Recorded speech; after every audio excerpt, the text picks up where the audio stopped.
Process chapter में पढ़ रहे थे ह्यूमन डाइजेस्टिव सिस्टम यानी मानव पाचन तंत्र, जिसमें से हम लोगों ने ह्यूमन की जो एलिमेंट्री कैनाल होती है, आहार नाल जो पार्ट होता है, उसमें हम लोग माउथ कैविटी को पूरी तरह से पढ़ लिया था। आज जो हम पढ़ेंगे वो होगा हमारा उसी एलिमेंट्री कैनाल का अगला पार्ट, फेरिंग्स, ओसोफेगस, जितने भी बचे हुए पार्ट होते हैं उनको हम देखेंगे और ये भी देखेंगे कि किस प्रकार से एक डाइजेस्टिव सिस्टम जो होता है या डाइजेशन होता है वो कंप्लीट होता है। तो स्टार्ट करते हैं। देखिए, डाइजेस्टिव सिस्टम में हम लोगों ने बात जब माउथ कैविटी कर ली थी, सबसे ऊपर हमने यही जानते हैं कि माउथ कैविटी यानी मुख गुहा होती है। इसके बाद हम लोग देखते हैं तो हमें मिलता है कि आपको जनरली फेरिंग्स मिलती है। फेरिंग्स अगर आप बात करेंगे तो यहाँ पे होती क्या है, हिंदी कहते हैं इसे ग्रसनी कहा जाता है। इस अगर ग्रसनी की आप बात करें तो ग्रसनी में होता क्या है भाई, देखिए जैसे जो हमारी माउथ कैविटी होती है, यहाँ से ओपनिंग जब चल के आती है, हमने बताया था आपको कि दो पार्ट में होते हैं। एक तो कौन सी होती है, एक मुख वाला पार्ट होता है यानी माउथ जो होती है वो होता है, और दूसरा कौन सा पार्ट होता है भाई, नोज वाला पार्ट होता है।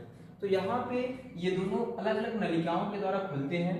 आगे के साइड, पीछे की साइड जाकर के ये एक ही स्थान पे मिल जाते हैं, जिस स्थान को हम क्या कहते हैं, फेरिंग्स नाम देते हैं। ठीक है ना, ये चीजें होती हैं।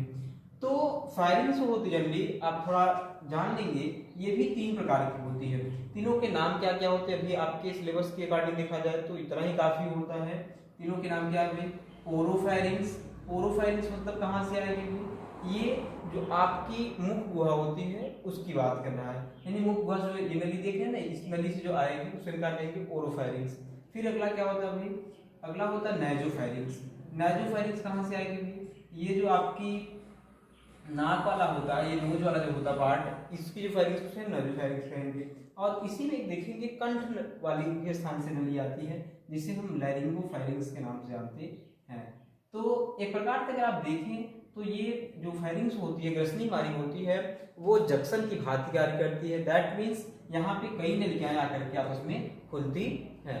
ठीक है ना, यहीं से फिर बाद में जैसे देखेंगे अभी तो हम श्वसन में जनरली वहां पे कि यहीं से जो आपकी श्वास नली होती है, ये और ये दो पार्ट यानी श्वास नली और आहार नली जो होती है फिर से वो अलग भी हो जाती है। यहाँ पे आके मिलती भी है और यहीं से फिर अलग भी हो जाती है। तो ये किसकी बात की, फेरिंग्स की। अब फेरिंग्स के आगे देखेंगे आप, एक पार्ट आता है ओसोफेगस का। ओसोफेगस में क्या होता है उसको आप समझ लीजिए। ओसोफेगस जनरली जिसे हम कहते हैं कि ग्रास नली। ग्रास नली में जैसे देखा जाए तो यहाँ पे किसी प्रकार का कोई डाइजेशन, नो डाइजेशन। यहाँ पे डाइजेशन की मात्रा थोड़ी सी भी नहीं होती। यहाँ पे डाइजेशन नहीं होता तो क्या होता है भाई, यहाँ पे देखेंगे तो आप सिर्फ और सिर्फ म्यूकस जिसे कहते हैं भाई, म्यूकस जो होता है हमारा उसको हम रिलीज करते हैं। ठीक है ना, तो ओसोफेगस में हमने क्या किया, यहाँ पे किसी प्रकार कोई डाइजेशन नहीं होता और यहाँ पे सिर्फ म्यूकस स्रावित होता है, जो हमारा ये वाला पार्ट होता है गर्दन वाला, उसी में प्रेजेंट होता है। ठीक, ओसोफेगस का जब आगे चलते हैं तो अगला पार्ट आपको देखने के लिए मिलता है स्टमक का।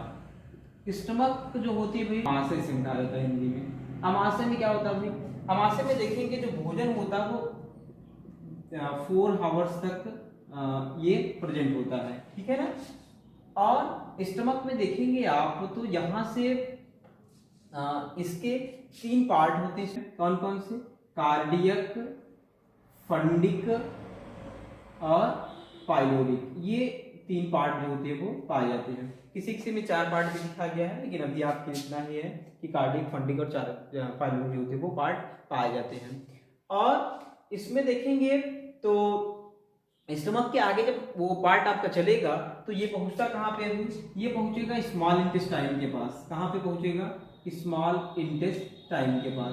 देखिए यहाँ पे आपको जो समझनी बातें हैं स्मॉल इंटेस्टाइन यानी छोटी आंत में, तो छोटी आंत में ये समझना होता है कि हमारा जो डाइजेस्टिव सिस्टम होता है या डाइजेशन करने के लिए जो भोज्य पदार्थ आया होता है, वो मुख में हमने लिया होता है, उसका पूर्ण रूप से पाचन इसी में हो जाता है। स्मॉल इंटेस्टाइन में जो हमारा पूर्ण पाचन होता है वो हो जाता है। बस कुछ पार्ट बचते हैं जो कि बड़ी आंत में जाते हैं यानी लार्ज इंटेस्टाइन में। तो क्या बचता है, जिससे वाटर का एब्जॉर्प्शन होता है वो बड़ी आंत में होगा, और जो भी बचा हुआ भोज्य पदार्थ से जो अवशोषित नहीं हो पाता है, जो वेस्टफुल प्रोडक्ट है, वो बाहर जाएगा यानी लार्ज इंटेस्टाइन में जाएगा। तो यहाँ पे आप समझेंगे कि हमने देखेंगे सवाल आपको बता दिया जा रहा है कि स्मॉल इंटेस्टाइन की देखेंगे जनरली इसकी लंबाई आहार में सबसे अधिक होती है, 7 मीटर के समथिंग अबाउट होती है। तो ये छोटी आंत ये कही जाती है भाई। उसका रीजन ये होता है कि जो बड़ी आंत होती है उसका विड्थ अगर हम बात करें, चौड़ाई की बात करें, तो उसकी अधिक होती है और छोटी आंत की जो चौड़ाई होती है वो कम होती है, जिसके कारण छोटी आंत को छोटी आंत कहा जाता है, क्योंकि इसकी विड्थ क्या होती है, जो चौड़ाई होती है वो कम होती है, इसकी अधिक होती है, इसलिए बड़ी आंत इसके कहते हैं, इसे छोटी आंत कहते हैं। स्मॉल इंटेस्टाइन के भी जनरली आप देखेंगे तो 3 पार्ट ही पाए जाते हैं। इसमें भी आप के लिए पहले मैं बता दिया हूं कि आपको सिर्फ और सिर्फ सबके क्या क्या पार्ट्स होते हैं उसको जानना है, ज्यादा इसमें डिटेल आपको नहीं पढ़ना है। स्मॉल इंटेस्टाइन में क्या क्या पार्ट हैं भाई, जैसे देखिए इसके पार्ट होते हैं ड्यूडेनम, जेजुनम और आइलियम। ये इतने जो होते हैं वो पार्ट जनरली पाए जाते हैं इसमें भाई स्मॉल इंटेस्टाइन में, ठीक है ना। तो ये तो बात होगी किसकी, छोटी आंत की बात हो गई। लार्ज इंटेस्टाइन की हम अगर बात करें तो लार्ज इंटेस्टाइन में भी आप देखेंगे तो 3 ही पार्ट होते हैं। उसमें कौन कौन होता है भाई, इसमें जो पार्ट होते हैं वो होते हैं सिक्कम और कॉलन और रेक्टम। ये जनरली पार्ट जो होते हैं वो पाए जाते हैं, ठीक है ना। ये बातें हो गई। अब ये तो बात थी किसकी भी, एलिमेंट्री कैनाल की, जो उसमें से भोजन मारा जाता है। दूसरी बात आपको समझनी है कि जो भोज पदार्थ हमारा होता है वो भोज पदार्थ यहाँ से होकर गुजरता है, लेकिन ये एक पथ के जैसा कार्य करते हैं। इनमें किसी प्रकार के कुछ भी प्रोसेस मतलब अगर देखा जाए तो नहीं होगा बिना किसके, डाइजेस्टिव सिस्टम के। यानी ये बस रास्ता बता रहे हैं, जाने या भोजन को पचाने के जो मेन चीज चाहिए होती है वो हमारा क्या होता है भाई, डाइजेस्टिव ग्लैंड से निकले हुए डाइजेस्टिव जूस होते हैं, वो कार्य करते हैं। तो डाइजेस्टिव जो ग्लैंड्स का बात है कि कितने ग्लैंड्स होते हैं और किस प्रकार से वो एंजाइम साबित करते हैं, ये काफी इंपॉर्टेंट भी होता है। इसलिए हम इसे एक अलग से वीडियो बना करके आप सबके लिए लाएंगे, वहां पे हम डाइजेस्टिव ग्लैंड को पढ़ेंगे। अभी के लिए अब हम थोड़ा आगे चलते हैं और ये देखते हैं कि जो हमारा फूड मटेरियल हमने लिया है वो कितने स्टेप में टूटता है या कितने स्टेप में पूर्ण रूप से डाइजेशन जो होता है वो कंप्लीट हो जाता है। तो देखेंगे जनरली आप अगर स्टेप की बात करें तो 5 स्टेप में जो हमारा फूड प्रोडक्ट होता है वो टूटता है। 5 स्टेप कौन कौन से होते हैं उसको जान लेते हैं हम। फर्स्ट होता है इंजेशन। इंजेशन मतलब क्या होती है भाई, ग्रहण करना किसी भी चीज को। जैसे हम कोई भी फूड पार्टिकल जब खाते हैं तो उसे मुख में लेना ही क्या कहलाता है, इंजेशन, यानी अंतर ग्रहण कहलाता है। उसका दूसरा स्टेप कौन सा होता है भाई, हमने जब भोजन को ले लेते हैं उसके हम डाइजेशन स्टार्ट करते हैं, उसका उसे पाचन करते हैं। देखिए पाचन को आप समझ लेंगे जनरली, पाचन में हम क्या कर रहे हैं भाई, कोई भी प्रोडक्ट हमारा जो होता है जो हम खाते हैं वो जनरली में कॉम्प्लेक्स फॉर्म में मिलता है। तो इस कॉम्प्लेक्स फॉर्म में जब जैसे मान लीजिए कोई भी प्रोडक्ट मिला, आप एक बात जान लेंगे कि जो न्यूट्रिशन आप चैप्टर पढ़ रहे हैं इसमें हमें करना क्या होता है, हमें इसमें न्यूट्रिएंट्स प्राप्त करने होते हैं। न्यूट्रिएंट्स क्या होते हैं जैसे जान लेंगे। न्यूट्रिएंट्स में जैसे आपके यहाँ मान लीजिए कार्बोहाइड्रेट आपका हो जाए, कार्बोहाइड्रेट में क्या है भाई, कार्बोहाइड्रेट्स हो गए और फैट हो जाए या लिपिड हम कहेंगे, और उसके बाद क्या होगा, प्रोटीन हो जाए, या फिर आप देखेंगे विटामिन हो जाए या मिनरल्स हो जाए। तो इन चीजों में क्या है, ये न्यूट्रिएंट्स होते हैं, पोषक पदार्थ होते हैं, पोषक तत्व होते हैं। अब इन न्यूट्रिएंट्स में जैसे आप देखेंगे जनरली ये जो 3 हैं कौन कौन से, कार्बोहाइड्रेट, फैट और प्रोटीन, ये जनरली टूटते हैं, छोटे छोटे मॉलिक्यूल्स में टूटते हैं। क्यों टूटते हैं उसका रीजन समझेंगे। ये इसलिए टूटते हैं या हम इसे इसलिए तोड़ना जरूरी हो जाता है क्योंकि इनका यानी कार्बोहाइड्रेट, फैट या प्रोटीन का, ये जब भी हम इसको अपनी बॉडी में रखना चाहेंगे या बॉडी के लिए यूजफुल करना चाहेंगे, इस्तेमाल करना चाहेंगे, तो ये जनरली इनका इस्तेमाल हम इनके स्मॉल या हम कर सकते हैं छोटे छोटे रूपों में या जिनसे मिलकर बने होते हैं उन्हीं में कर सकते हैं। जैसे कार्बोहाइड्रेट किसमें कर सकते हैं भाई, ग्लूकोज के फॉर्म में कर सकते हैं। फैट किसमें कर सकते हैं भाई, फैटी एसिड या ग्लिसरॉल में हम कर सकते हैं जनरली इनका उपयोग, ठीक है ना। इसी में एब्जॉर्ब ही कर सकते हैं, बाकी एब्जॉर्प्शन का नहीं हो सकता। लेकिन अगर हम विटामिन की बात करें, मिनरल्स की, तो डायरेक्टली जिस पार्ट में मिलते हैं इसी पार्ट में हम इनको ले जा करके अपनी बॉडी के लिए यूजफुल या हम कर सकते हैं, इनका एब्जॉर्प्शन जो होता है वो हो जाता है, अपना कार्य भी करना स्टार्ट कर देते हैं। तो यहाँ पे देखिए डाइजेशन में हम यही करेंगे कि जो भी हमने कॉम्प्लेक्स सब्सटेंस खाया हुआ है उसको हम सिंपल पार्ट में तोड़ते हैं, ठीक है ना, ये बात होती है। फिर अगला पार्ट क्या होता है भाई हमारा, एब्जॉर्प्शन का।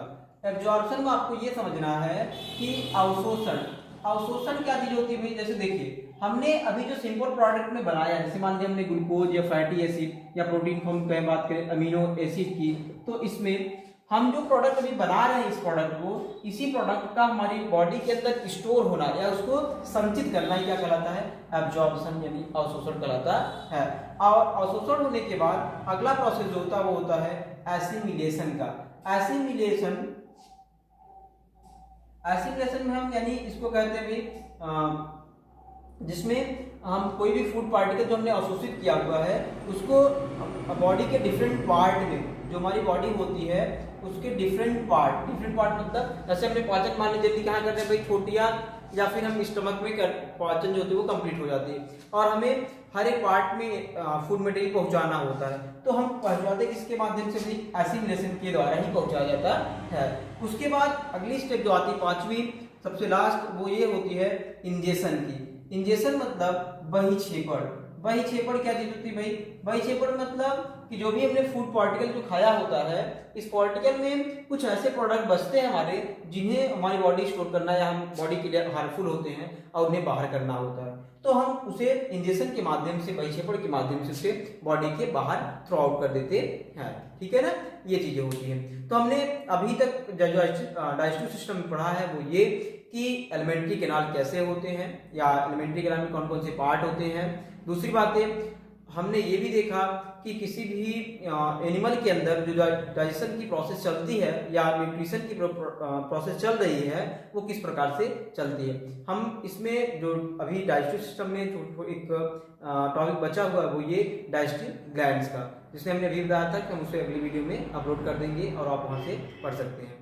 देखिए आपका बोर्ड एग्जाम से पहले मैं आपका साइंस जो होता है वो कंप्लीट करा